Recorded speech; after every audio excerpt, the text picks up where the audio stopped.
যুগ্ম আহ্বায়ক হিসেবে যিনি থাকবেন আমাদের ভাই সাইফুল ইসলাম। আমাদের সদস্য সচিব হিসেবে যিনি কাজ করবেন আব্দুল রহিম শফিস। একজন হচ্ছে ফরাদ ভাই, আর একজন ভাই হচ্ছেন আব্দুর রহমান সামাদ ভাই। ওনারা খুব শর্ট টাইমে আমাদের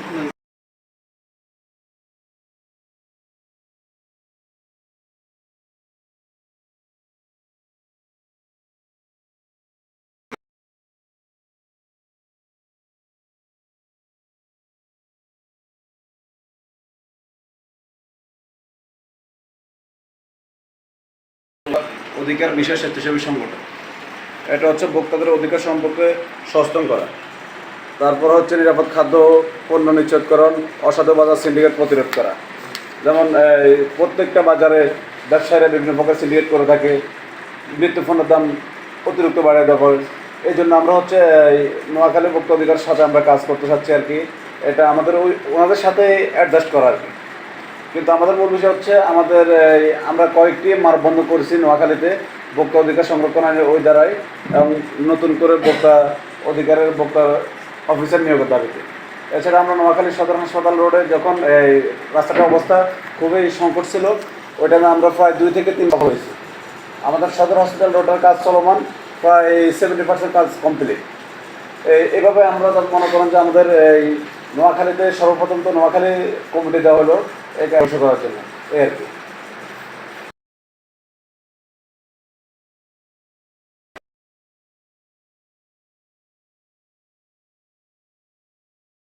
লিফলেটগুলো দিয়ে দেওয়া হবে। আমাদের ভোক্তাদের জন্য 8টা অধিকার দেওয়া আছে। এই 8টা অধিকার আমরা প্রয়োগ করতে পারবো। আসলে আমাদের ভোক্তাদের 8টা অধিকার, তো আমাদের উদ্দেশ্য কি, আমরা কোন উদ্দেশ্যে আমাদের এই যে ভোক্তা অধিকারগুলো প্রয়োগ করবো, এটার উদ্দেশ্য কি, কে ভোক্তা হতে পারবো, কে ভোক্তা হতে পারবে না, ভোক্তার দায়িত্ব কি। আসলে ভোক্তা কে? উৎপাদনকারী বা প্রস্তুতকারী, তিনি হচ্ছেন বিক্রেতা। আর পণ্য বিক্রি করা অথবা কেনার অথবা সম্পূর্ণ বাকিতে কেনার যে প্রক্রিয়া, তিনি হচ্ছেন ভোক্তা। আমাদের মূলত আমরা একটা যদি পণ্য কিনি, সেখানে আমরা দেখতে হবে যে পণ্যটার প্রস্তুতকারক কে, পণ্যটা কবে উৎপাদন হয়েছে, এক্সপায়ার ডেট কবে, পণ্যটা মানসম্মত কিনা, এটার যথাযথ মান অনুযায়ী আমাদের এই যে দাম নির্ধারণ হয়েছে কিনা, ওই নির্ধারিত দামের বাইরে কেউ বিক্রি করে কিনা। এই যে কিছুদিন আগে আমাদের সিন্ডিকেট হয়েছে দেখছেন, গ্যাস তেল সরকার নির্ধারিত করছে কত, 120 টাকা, অথচ আমরা সাধারণ পাবলিক কত দিয়ে কিনছি, 300 টাকা, 350 টাকা, 250 টাকা। তো এটা আমাদের যে ভোক্তাদের অধিকার ক্ষুণ্ণ হয়েছে না। এগুলোর সম্পর্কেই মূলত আমাদের উদ্দেশ্য হলে এগুলো সম্পর্কে জনগণ যারা আছে, ভোক্তা যারা আছে, সাধারণ ভোক্তা যারা আছে, এদেরকে সচেতন হবে। আমাদের গ্যাস সরকার নির্ধারণ করছে 1800, 1850, এটা আমরা 2500 টাকা দিয়েও কিনতে হয়েছে। এখন আমি এই যে বর্তমান সরকার, ওনাকে আসলে ধন্যবাদ না দিলেই নয়। আমরা আমাদের এই বয়সে আমরা দেখছি যে বাংলাদেশে কোনো পণ্যের দাম একবার যদি বৃদ্ধি পায়, সেটা আর কোনো অপশন দেখি নাই। তো এই ক্ষেত্রে আমি বর্তমান সরকার তাকে ওনাকে ধন্যবাদ দেব যে গ্যাসের যে দাম, উনি বিশাল একটা অ্যামাউন্ট কমিয়ে নিয়ে আনছে। এখন আমাদের কাজ হলো, ভোক্তা হিসাবে আমাদের কাজ হলো যে এই নির্ধারিত যে দাম, সরকারি নির্ধারিত যে দাম, এই দাম অনুযায়ী আসলে আমরা কিনতে পারি কিনা, আমাদের ভোক্তাদের অধিকার যেটা, এটা কিনতে পারি কিনা, ভোক্তাদের অধিকারগুলো প্রয়োগ করতে পারি। আজকের পর থেকে, এখন থেকে আমরা যে পণ্যই কিনি, যা কিছুই কিনি, যা কিছু দূরান্ত থেকে এসে আমাদের এই ছোট্ট অফিসটা বেছে নেওয়ার জন্য তারা তাদের কার্যক্রম শুনছি বা জানছি, সেটাতে একটা জিনিস উপলব্ধি হলো, সবার আগে হচ্ছে জনসচেতনতা। আর আমরা যেখানে যে অবস্থান থেকে কাজ করি না কেন, যে সংগঠনের সাথে কাজ করি না কেন, সবার উদ্দেশ্যে কিন্তু প্রায় একই হিসাবে আছি। আমরা আমাদের উপজেলা থেকে প্রধান কাজটা শুরু করতে যাই। আমরা গত 7 দিন আগে আমাদের প্রোগ্রামটা করছি আমাদের সদর কলেজ অলিউদ্দিন আহমেদ অডিটোরিয়ামে। ওখানে আমরা জেলা খাদ্যদ্রব্য নিয়ন্ত্রণ কর্মকর্তা যিনি আছে, ওনাকে আমরা আনছি, মাদক নিয়ন্ত্রণ অধিদপ্তরের প্রধান যিনি আছে, ওনাকে আনছি। বলুন, আমরা কি তারা আশ্বাস দিবে, আমরা তাদের আশ্বাস মেনে চলবো? আমরা কি আসলে কি এত সচেতন জনগণ? আমার তো মনে হয় না আমরা এত সচেতন। একটা জিনিস মাদক নিয়ে যারা কথা বলছে, যেমন মাদক নিয়ে আমরা কথা বলছি, আমরা কিন্তু যারা সেখানে ছিলাম অনেকে আমরা মাদক মুক্ত। তা আমরা কিন্তু ক্ষমতার জন্য আমরা কাউকে মারপিট করায়, কাম ধরাই, বিভিন্ন ধরনের আঘাত করিও কিন্তু তাকে কোথায় আনতে পারতাম না, যতক্ষণ পর্যন্ত সে তার নিজ থেকে আসতো না। এটার জন্য আমাদের করেনি এটা। আমরা কি তাকে মারধর করে কি তারা এটা করতে বাধ্য করতে পারি? এটা তো কোনো মতেই সম্ভব নয়। ছোট ছোট ক্যাম্পিং করতে পারি, স্কুল কলেজ মাদ্রাসায় অন্তত কয়েকটা বাড়ি, কয়েকটা পরিবার, কয়েকটা জনগণ, কয়েকজন মাদকের সাথে যুক্ত, কয়েকজন অন্যায়ের সাথে যুক্ত, কত ইফতিজিংয়ের সাথে যুক্ত, এই জাতীয় লোক যারা আছে তাদেরকে সাথে বসি আমরা ছোটো ছোটো ক্যাম্পিং করতে পারি। এই ক্যাম্পিংয়ের মাধ্যমে একদিন তারা তাদের বুঝতে পারবো, আস্তে আস্তে তারা সেটা আসবে। অন্তত 10 জনের সাথে বসলে অন্তত একজনের তো সেটা আসবে।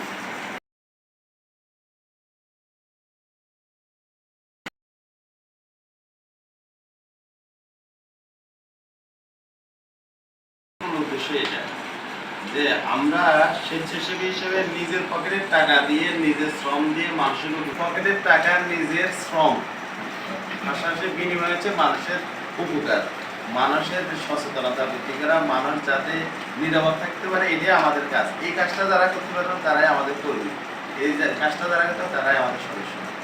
ধন্যবাদ। আজকে সুবর্ণচর উপজেলার সিসিএস এর পরিচিত মত বিনিময় সভা উপস্থিত আয়োজক। সিসিএসটা 2013 সাল থেকে এস্টাবলিশ হয়েছেন। যিনি এটার প্রতিষ্ঠাতা তিনি ছিলেন সাংবাদিক পলাশ মাহমুদ। উনি আগে কালবালাতে অনলাইনে সম্পাদক ছিলেন, এখন ওনার একটা সাংবাদিক পত্রিকা আছে অনলাইন ভিত্তিক এশিয়া পোস্ট। কিছুদিন আগে উদ্বোধন হয়েছে, ওখানে আমাদের সিসিএস এর একটা রুম বরাদ্দ করা হয়েছে। ওখানে আমাদের কেন্দ্রীয় যারা আছেন ওনারা ওই রুমটা ব্যবহার করেন। ওখানে আমাদের একটা নির্বাহী পরিষদ আছেন, একটা অ্যাডভাইজারি বোর্ড আছে, উপদেষ্টা পরিষদ আছে, পাশাপাশি আমাদের কেন্দ্রীয় নেতারা আছেন, ভারপ্রাপ্ত চেয়ারম্যান থেকে শুরু করে সবাই আছেন। এরই ধারাবাহিকতায় ওনারা জেলা কোঅর্ডিনেটর নিয়োগ দিয়েছেন। জেলা কোঅর্ডিনেটর অধীনে উপজেলা ভিত্তিক যারা দায়িত্বপ্রাপ্ত আছেন ওনারা সমন্বয় করে নেন। তো একই ধারাবাহিকতায় আমাকে নোয়াখালী জেলার কোঅর্ডিনেটর করা হয়েছে। আমি একটু দেরিতে হইলেও উপজেলা ভিত্তিক এখন আহ্বায়ক কমিটি দিয়ে আমাদের কার্যক্রমগুলো যাতে স্থবির না থাকে, পরিচালিত রানিং হয়ে যায়, এই জন্য আমরা আহ্বায়ক কমিটিটা দিচ্ছি। ইনশাল্লাহ খুব দ্রুত এটা হচ্ছে একটা অস্থায়ী, সেই ধরনের মেম্বারগুলো আমাদের দরকার। সেক্ষেত্রে আমাদের অনেকটাই পরামর্শ দিচ্ছেন যারা সমাজের পরিচিত এবং যাদের কথায় আসবে, যারা নিজেই সুস্থ মানুষ, নিজেই ভালো মানুষ, নিজেই কোনো অ্যাডিক্টেড মাদকের সাথে জড়িত না, হ্যাঁ, নিজে মানুষের উপকারের জন্য নিবেদিত প্রাণ, ওই ধরনের লোকগুলোকে আমরা প্রায়োরিটি দিব আমাদের এই ক্ষেত্রে। কারণ আমাদের কাজটাই এই ধরনের কাজ। আমরা কিছু বিষয় আছে ভাই অনেকগুলো কথা বলে গেছেন যে আমরা অথবা ভোক্তা অধিকার সংরক্ষণ অধিদপ্তর অধীনে একজন সহকারী পরিচালক জেলায় দায়িত্বে থাকেন। আমাদের এখানে যিনি দায়িত্বে আছেন উনি এর আগে দায়িত্বে ছিলেন, বর্তমানে নেই। বর্তমানে যিনি দায়িত্বে আছেন উনি হচ্ছেন ফেনীতে নিয়মিত কর্মকর্তা আসাদুল ইসলাম। উনি দায়িত্বের অতিরিক্ত হিসেবে নোয়াখালীতে কর্মকর্তা আছেন। উনি সপ্তাহে একদিন আসেন, অনেক সপ্তাহে আসেন না, যার কারণে আমাদের কাজের কিছুটা গ্যাপ হয়ে গেছে, স্থগিত।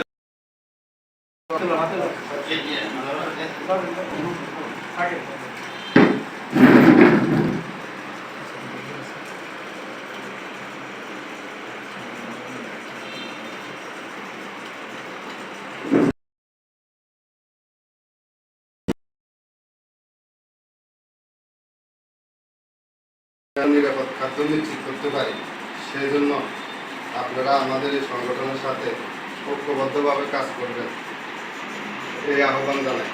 আসুন আমরা সবাই মিলে একটি নিরাপদ এবং বেড়ামুক্ত ও সচেতন সুবর্ণচর গড়ে তুলি। ধন্যবাদ সবাই। আসসালামু আলাইকুম, আমি আব্দুর রহমান সামাদ আছি, বর্তমানে পরিচিত আমি একজন ছাত্র, আর কি বলবো, বাকি সব কিছু তো আমাদের ধারণা বলেই দিয়েছি। আব্দুর রহমান, গ্রাম পুলিশ ৫ নং ওয়ার্ড, সরজদ্দিক, পাশাপাশি ছাত্র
সকল সদস্যকে আসসালামু আলাইকুম। আসলে আমরা ওই বিষয়ে আজকে আমাদের এই অনুষ্ঠান, এই জন্য সবার মতামত চাচ্ছি কী মিলে করা যায় বা কী মিলে করতে হয় বা কী মিলে একটি সদস্য অ্যাড করা হয় এই বিষয়ে। নতুন কাজ শুরুতে সবাই পরিচিত কমিটি আহ্বায়ক হিসাবে নির্বাচিত হয়েছে। সেজন্য আমি সংগঠনের সাথে যুক্ত হয়েছি এবং ভবিষ্যতে যেন করে তারা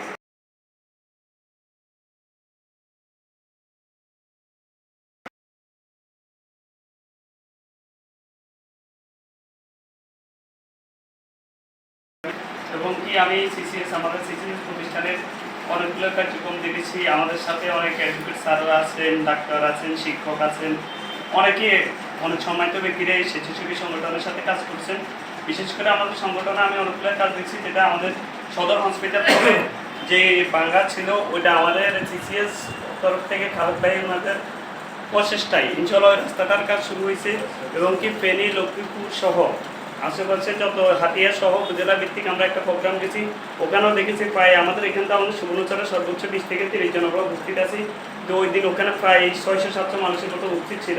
সেই ভিত্তিতে ইনশাআল্লাহ সিসিএস অত্যন্ত ভালো দেখ। আশা করি ইনশাআল্লাহ সিসির সাথে যুক্ত থাকলে আমরা যদি এর সাথে বাজে থাকতে পারি, ভালো কিছু ইনশাআল্লাহ সঠিক ভোক্তা আদায়, যে সঠিক ন্যায্য আদায় যে দাবি সেটা আমরা পূরণ করতে পারবো। আসসালামু আলাইকুম।